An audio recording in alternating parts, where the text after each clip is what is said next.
Here are the 5 things you need to read in the current issue of Forbes. First, we have the Global 2000 package. This is the definitive look at corporate America, at businesses across the planet. We rank them by revenues, by profits, by valuation, by assets. If you want to know who owns the planet, this is the package to check out. Number 2, we have our cover star, Martin Winterkorn, the CEO of VW. VW, people don't realize this, but within 5 years, VW will be the largest car company in the entire planet. Everyone thinks GM, Toyota, but Joanne Muller spent a lot of time out there with VW and showed how between trucks, between Porsche, between Audi, and of course VW's flagship brands, this is going to be the car company that dominates the auto industry for the next 10 years.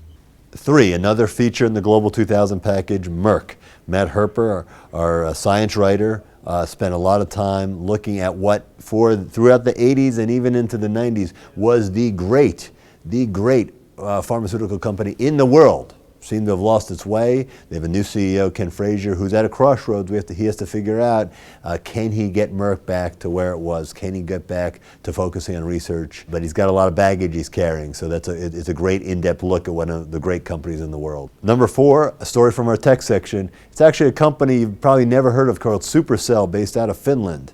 But this is maybe the fastest growing video game company in the history of gaming. They've got 2 games, Clash of Clans and Heyday. These 2 games are on a run rate. They are on a monthly path to bring in $1 billion in annual sales. The company's been valued at almost $1 billion. And this is a company, Supercell, that nobody had even heard of 6 months ago. Great inside story.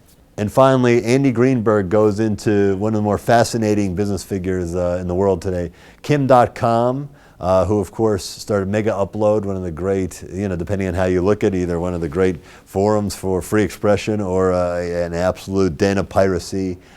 He's of course under indictment by the US federal government. He's living in exile in New Zealand. Andy Greenberg went down to New Zealand and talked about Kim's new company, just called Mega, uses encryption technology to make it so people can post things and share things and store things without worrying about whether or not the government can take it down. Kim is very outspoken. He shares a lot with Andy Greenberg, and it's a really, really fun read. You can check it all out on the iPad edition of Forbes or pick it up on your newsstand.